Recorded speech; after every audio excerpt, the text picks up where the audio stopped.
Everyone, I hope कि आप सब लोग अच्छे होंगे। आप लोगों की डिमांड पे BFUHS के मैम MCQs करवा दो, तो आज फिर से मैं वीडियो स्टार्ट कर रही हूँ। देखो, जो बच्चे मुझे पूछ रहे हैं कि मैम एग्ज़ाम कब होगा, देखो एग्ज़ाम की जो डेट है वो BFUHS की साइट पे आपको मिल जाएगी। बट अभी के लिए जो एग्ज़ाम है वो थोड़ा पोस्टपोन्ड है, तो आने को डेट कल भी आ सकती है, आने को 1 वीक के बाद भी आ सकती है, ठीक है।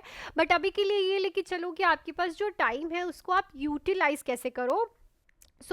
वैसे तो मैं प्रीवियस वीडियो में आपको 48 क्वेश्चंस करवा चुकी हूँ। आज मैं करवाने जा रही हूँ 49th क्वेश्चन, ठीक है। तो इसकी पहली वाली वीडियो जो है आपकी एग्जाम वाले डे डाली थी मैंने, तो आज हम 49th क्वेश्चन करेंगे, ठीक है। उसके बाद बच्चे पूछ रहे हैं कि मैम अभी प्रेपरेशन के लिए आपके पास कोई बैच है। तो सबसे पहले तो मैंने बैचेस बंद कर दिए थे BFUHS की प्रेपरेशन के लिए। ओनली गोल्डन की पॉइंटर्स और आपको पंजाबी का PDF में प्रोवाइड कर रही थी। बहुत से बच्चे ये पूछ रहे हैं कि मैम आप प्लीज़ हमें कोई बैच दे दीजिए जिसका अब हम टाइम यूटिलाइज कर चुके। तो मैंने बैचेस तो बच्चे बंद कर दिए थे, बट अब आप अगर बैचेस ज्वाइन करना चाहते हो तो मैंने अभी एक रिकॉर्डेड बैच आप लोगों को मैं प्रोवाइड कर सकती हूँ, क्योंकि रिकॉर्डिंग्स का ये रहेगा कि आपको स्पेसिफिक टाइम नहीं देना पड़ेगा। आप रिकॉर्डिंग में रेगुलरली 5 से 6 रिकॉर्डिंग्स भी देख सकते हो, आप अपनी ज़्यादा 100% दे सकते हो, ठीक है। तो 699 में, ठीक है, 699 में आपको रिकॉर्डेड MCQ क्लासेस मिलेंगी, रिकॉर्डेड MCQ क्लासेस मिलेंगी। इसी में ही आप लोगों को गोल्डन की पॉइंटर्स मिल जाएंगे, ठीक है। इसी में ही आपको पंजाबी का PDF मिल जाएगा। तो अगर आपको ये चाहिए, ठीक है, तो आप 699 में ज्वाइन कर सकते हैं। और पहले 20 स्टूडेंट्स के लिए ये जो बैच रहेगा ये 599 का रहेगा, ठीक है। ये सारी चीज़ें आप 599 में ले सकते हैं। हाँ, अगर आपको ओनली गोल्डन की पॉइंटर्स और पंजाबी के की पॉइंटर्स चाहिए तो 199 में आप ये ज्वाइन ले सकते हो, PDFs ले सकते हो फॉर गोल्डन की पॉइंटर्स एंड पंजाबी का। तो आप नंबर पे मेरे से मैसेज करके सिर्फ लिख सकते हो मैम BFUHS 599 बैच और BFUHS 199 PDF पंजाबी की एंड गोल्डन की पॉइंटर्स। तो चलो क्वेश्चन पे चलते हैं हम। क्वेश्चन है, विच of the following assessment finding suspect the diagnose of placenta previa. ये प्रीविया लिखा है, इसको ठीक कर लेना, ठीक है। इसमें लिखा है कि इनमें से कौन सी असेसमेंट जो है प्लेसेंटा प्रीविया में आप लोगों को देखने को मिलेगी। सबसे पहले तो बात कर लेती हूँ मैं प्लेसेंटा प्रीविया की, कि प्लेसेंटा प्रीविया क्या होता है। देखो बच्चे, 2 क्वेश्चंस आते हैं, एक तो प्लेसेंटा प्रीविया से आ सकता है, एक अब्रप्शो प्लेसेंटा हो चुका है।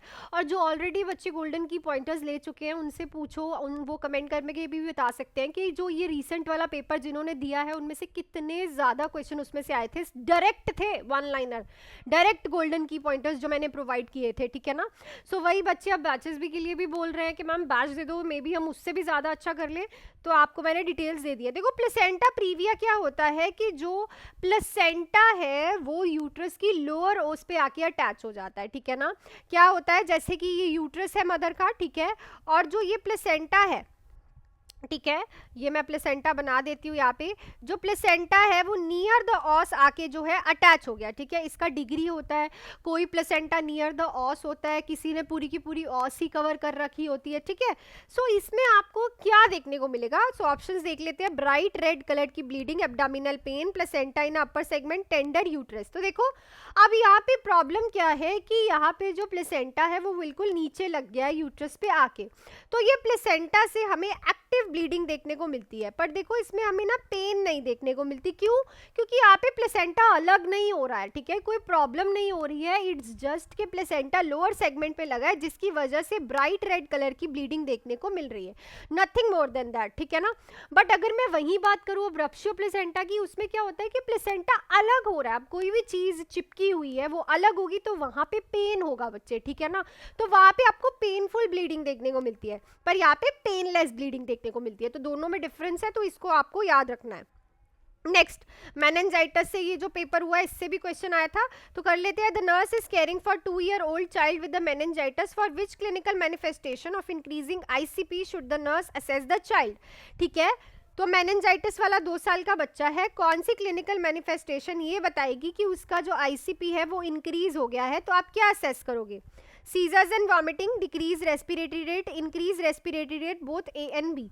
सो देखो जब भी मेनिंजाइटिस वाले बच्चे का आईसीपी जो है वो इंक्रीज हो जाता है तो उसका रेस्पिरेटरी रेट डिक्रीज हो जाता है, प्लस बच्चे को नोजिया एंड वॉमिटिंग देखने को मिलती है, ठीक है।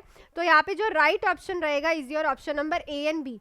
मेनिंजाइटिस से आपका Brudzinski sign and Kernig sign का क्वेश्चन आया था, और ये क्वेश्चन मैं बहुत अच्छे से आपको करवा चुकी हूँ, मुझे याद है जो मैंने आपको एमसीक्यू कराए यूट्यूब पे भी, ठीक है। मेनिंजाइटिस में ब्रुडिन्स्की एंड कर्निंग साइन में के से कर्निंग साइन, के से नी, ठीक है। तो के से कर्निंग, के से नी, ठीक है। नी को जब भी आप एक्सटेंशन करोगे तो it will be painful for the patient. Brudzinski में एन आ रहा है तो एन से याद रखो नेक की फ्लेक्शन होगी जब आप नी की फ्लेक्शन करोगे पेशेंट की। तो ये दोनों आपको साइंस आए थे अभी रिसेंट जो बीएफयूएचएस का पेपर कैंसिल हो गया उसमें। तो मेनिंजाइटिस की कॉम्प्लिकेशन क्या होती है? मोस्ट कॉमन हाइड्रोसेफेलस, ठीक है। मोस्ट कॉमन कॉम्प्लिकेशन है आप लोगों की हाइड्रोसेफेलस। नेक्स्ट है which is not expected finding in a patient with increase ICP. तो इंक्रीज आईसीपी वाले पेशेंट में आपको क्या नहीं देखने को मिलेगा? Unequal प्यूपिल, clear consciousness, irritability, headache. तो देखो हेडेक भी हमें देखने को मिलता है, इरिटेबिलिटी भी और अनइक्वल प्यूपिल भी। पर पेशेंट जो है जिसका आईसीपी इंक्रीज होता है उसकी जो कॉन्शियसनेस है वो क्लियर नहीं होती, पेशेंट जो है डिसओरिएंटेड होता है, ठीक है ना। सो इंक्रीज आईसीपी में हमें ये एक्सपेक्टेड नहीं है, क्लियर। नेक्स्ट है so which of the following gland oxytocin is secreted. तो कौन सा ग्लैंड जो है ऑक्सीटोसिन सिक्रीट करता है? आपके पास ऑप्शन है anterior pituitary, adrenal cortex, adrenal medulla, posterior pituitary. So सबसे पहले तो पोस्टीरियर पिट्यूटरी से सिक्रीट होता है आपका ऑक्सीटोसिन, ठीक है। इस पे और क्वेश्चंस भी मैं बता देती हूँ। ये वैसे पोस्टीरियर पिट्यूटरी में स्टोर होता है बच्चे, पर ये फॉर्म कहाँ पे होता है? हाइपोथैलेमस में, ठीक है। हाइपोथैलेमस में ये प्रोड्यूस होता है और स्टोर होता है ये पोस्टीरियर पिट्यूटरी में, ठीक है। सो ऐसे ही आपको बाकी हार्मोन्स के बारे में भी पूछ सकते हैं कि कौन सा कहाँ से होता है। इसको हम लव हार्मोन भी बोलते हैं, यूट्राइन की कॉन्ट्रैक्शंस ये करवाता है, प्लस इसको टॉकोलिटिक एजेंट भी बोलते हैं। एंड ये जो ऑक्सीटोसिन है ये मदर को हीलिंग प्रोसेस में बहुत ज़्यादा हेल्प करता है। नेक्स्ट है the major class of immunoglobulin are present in human serum. तो सबसे ज़्यादा कौन सा इम्यूनोग्लोबुलिन जो है ह्यूमन में प्रेजेंट होता है? Immunoglobulin A, E, ji, M. सो याद रखो जो आईजीजी है, ठीक है। इम्यूनोग्लोबुलिन से भी आई थिंक बीएफयूएचएस में क्वेश्चन आ रखा है कि मदर के ब्रेस्ट मिल्क में कौन सा होता है, दैट आईजीए लिखना था आपको वहाँ पे, ठीक है। जो ई होता है वो फॉर एलर्जीज होता है। आईजीजी है ये बहुत ज़्यादा अबंडेंट है, मतलब सबसे ज़्यादा जो हमारी बॉडी में इम्यूनोग्लोबुलिन प्रेजेंट है वो होता है आईजीजी, ठीक है। एम जो है ये पेंटामर है और सबसे बड़ा है, ठीक है। आईजीई जो है ये हमारा तब प्रोड्यूस होता है जब एलर्जी होती है। ए जो है वो बॉडी की सिक्रीशंस, तभी ये मदर के ब्रेस्ट मिल्क में आपको देखने को मिला होगा, ठीक है ना।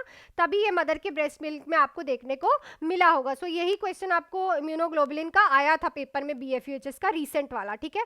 नेक्स्ट पे चलते हैं। नेक्स्ट है the most common side effect of IUD devices. तो देखो आईयूडी पे भी क्वेश्चन था कि जो एक क्वेश्चन था फर्टिलाइजेशन रोकता है, ठीक है ना। सो देखो इंट्रायूट्राइन डिवाइसेस का मोस्ट कॉमन इफेक्ट क्या है? Bleeding, pain, pelvic infection, ectopic pregnancy. So देखो ब्लीडिंग जो है मोस्ट कॉमन साइड इफेक्ट है, और याद रखना कि इंट्रायूट्राइन डिवाइसेस जो है 2 से 3rd डेज ऑफ मेंसेस पे डालते हैं, ठीक है। इसको जब पीरियड स्टार्ट हो गए उसके दूसरे तीसरे दिन में डाला जाता है। ड्यूरिंग द पीरियड्स ही आप इसको मेंसेस के दौरान ही डालते हो, बिकॉज उसके बाद ओव्यूलेशन का डर होता है अगर आप लेट डालो, ठीक है। तो याद रखना कि इसका मोस्ट कॉमन साइड इफेक्ट क्या है? एक तो ब्लीडिंग, और इसका काम क्या क्या है? ये ओव्यूलेशन जो है फर्टिलाइजेशन होने से रोकता है, ठीक है। कॉपर्टीज जो है इंट्रायूट्राइन डिवाइसेस होती हैं, कौन कौन सी कॉपर्टी कितने कितने साल के लिए वैलिड होती है ये भी आपको याद रखना है, ठीक है। नेक्स्ट पे चलने से पहले मैं आप लोगों को ये बता दूं कि आप लोगों की ऑन डिमांड जो है, क्योंकि मैं तो पीडीएफ ही प्रोवाइड कर रही थी, आप लोगों को पता है जिन्होंने बाय किए हैं, गोल्डन की पॉइंटर्स एंड पंजाबी के क्वेश्चन का अगर आपको पीडीएफ चाहिए तो 199 में आप इस नंबर पर कॉल या फिर कॉल नहीं मैसेज करके आप मांग सकते हैं। अदरवाइज अगर किसी को एमसीक्यू क्लासेस भी करनी है, ठीक है ना, उसमें मैंने सारे इंपॉर्टेंट बीएफयूएचएस के रिलेटेड सब्जेक्ट वाइज एमसीक्यू करा रखे हैं। रिकॉर्डेड बैच है ये पूरा, ठीक है, रिकॉर्डेड है। तो 599 में पहले 20 स्टूडेंट्स को 599 में ये बैच मिलेगा, जिसमें उसको वो ये तीनों चीजें मिलेंगी, रिकॉर्डेड एमसीक्यू की क्लासेस भी, गोल्डन की पॉइंटर्स भी, और पंजाबी के क्वेश्चन के पीडीएफ्स भी। इस नंबर पे कॉल या फिर मैसेज करके आप आज ही ज्वाइन कर सकते हो, ठीक है। 599 में ये जो रिकॉर्डेड क्लासेस हैं ये आपको वैलिड रहेंगी टिल योर एग्जाम, जब तक आपका एग्जाम होता है तब तक आप ये बैच में रह सकते हो, ठीक है, सो आज ही आप मेरे से बात करके ज्वाइन कर सकते हो। सो चलते हैं हम नेक्स्ट क्वेश्चन पे, देख लेते हैं। सो देखते हैं question, which of the following term is use for fight and flight hormone. So यहाँ पे टर्म आ जाएगा, कौन सी term flight and flight hormone के लिए यूज होती है? एपिनेफ्रिन, ऑक्सीटोसिन, इंसुलिन और ग्लूकागन। सो यहाँ पे सॉरी हार्मोन आएगा, कौन सा हार्मोन यूज होता है फ्लाइट एंड फ्लाइट के लिए? So it's epinephrine. ठीक है, एपिनेफ्रिन एंड नॉन एपिनेफ्रिन का काम ही ये है कि फ्लाइट एंड फ्लाइट, जब आपका कोई डर, एक स्ट्रेसफुल सिचुएशन होती है, उसमें आपको लड़ना चाहिए कि भागना चाहिए, वो करवाते हैं। ठीक है, ऑक्सीटोसिन का काम आपको पता है, लव हार्मोन है। ठीक है, ब्रेस्ट फीडिंग के टाइम पे मदर को हीलिंग में हेल्प करता है। ठीक है, और जब मदर का डिलीवरी होने वाला होता है तब भी आप इन्फ्यूज़ करते हो और ये यूट्रस की कॉन्ट्रैक्शंस करवाता है। इंसुलिन आपके ब्लड के ग्लूकोज लेवल को मेंटेन करके रखता है। ग्लूकागन जो है, जब भी बॉडी को ग्लूकोज की नीड होती है तो टूट के ग्लूकोज की फॉर्म में आपको एनर्जी प्रोवाइड करता है। नेक्स्ट है, women who has given birth 5 times और मोर इज कॉल्ड एज। तो जिस वुमेन ने 5 से ज़्यादा बार बर्थ दिया है, अब उसको हम क्या बोलेंगे? Nullipara, grand multipara, multipara, primary para. So it is called as grand multipara. ठीक है, तो ग्रैंड मल्टीपैरा तब होता है जब 2 से 3 बच्चों से ज्यादा हो जाता है। नल्ली पैरा मतलब वो कभी भी प्रेग्नेंट ही नहीं हुई है, उसका कोई भी बच्चा नहीं है। मल्टीपैरा 2 और मोर बच्चे। प्राइमरी पैरा जिसने फर्स्ट टाइम बर्थ दिया है। ठीक है, नेक्स्ट है, विच of the following food should avoided when the patient is on MAOI। तो जब एक patient mono amino oxidase inhibitor पे होता है तो उसे कौन सा फूड अवॉइड करना होता है? Calcium rich food, tyramine containing diet, gluten rich diet, alanine containing diet. So पहले तो MAOI हम किसको देते हैं? सबसे पहले तो डिप्रेशन वाले पेशेंट्स को देते हैं। ठीक है, प्लस हाई बीपी वाले पेशेंट्स को देते हैं। इनका काम क्या होता है? मोनो अमाइनो ऑक्सीडेज एक एंजाइम होता है। तो चलो मैं आपको ये समझा देती हूँ। मोनो अमाइनो ऑक्सीडेज एक एंजाइम होता है। इस एंजाइम का काम होता है रीअपटेक कराना सीरोटोनिन को, ठीक है, डोपामिन को आपकी बॉडी से।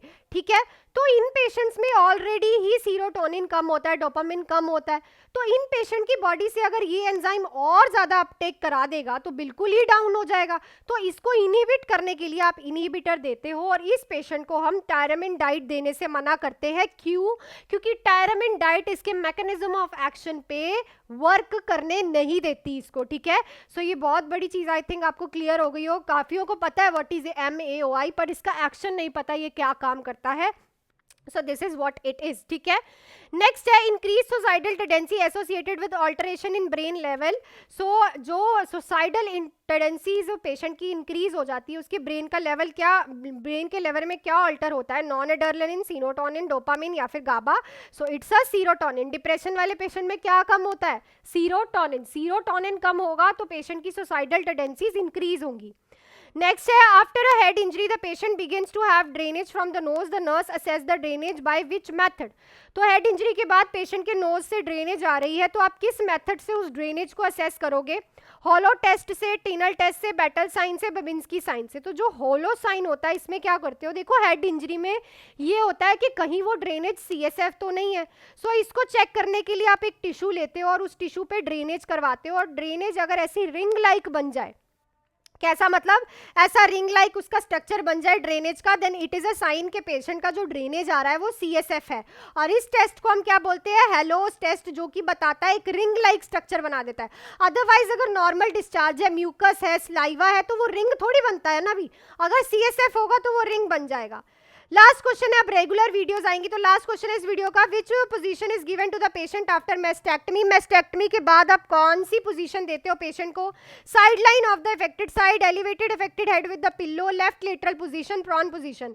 सो it's a elevated affected hand with the pillow. ये क्यों देते हैं? ताकि पेशेंट को वहां पे क्या ना हो भाई, स्पाजम ना हो। ठीक है ना, वहां पे स्पाजम ना हो, लिम्फोडीमा ना हो, इसीलिए एलिवेटेड इफेक्टेड हैंड को पिल्लो के ऊपर रख के हम छोड़ देते हैं। ठीक है, सो ये पोजीशन आप दोगे। सो that's it for this video. Video अच्छी लगी है, रेगुलरली आएगी। आप लोग डिमांडिंग में हो इतना कि मैम प्लीज वीडियोस लेके आओ, तो ये वीडियोस आप लोगों के लिए रेगुलरली मैं इवनिंग पे डालूंगी। और पहले भी स्टूडेंट्स के लिए भाई 600 में प्रॉपरली गोल्डन की पॉइंटर्स मिलेंगे आपको, पंजाबी के PDF मिलेंगे, रिकॉर्डेड MCQ क्लासेस। ये रिकॉर्डेड MCQ क्लासेस से अगर आप रिकॉर्डिंग्स कर लोगे तो आपको बहुत से कंसेप्ट क्लियर हो जाएंगे इन्हीं कुछ दिनों में, जब तक आपका एग्जाम नहीं होता। और अगर आपको सिर्फ गोल्डन पॉइंटर्स और पंजाबी के पीडीएफ चाहिए तो आप ये भी बाय कर सकते हो ओनली इन 199। तो आप इस नंबर पे मैसेज करके कुछ भी ज्वाइन कर सकते हो। So that's it for this video. Next video में मिलती हूँ BFEHS की। Till then do hard work and make your parents proud और ऑल द बेस्ट।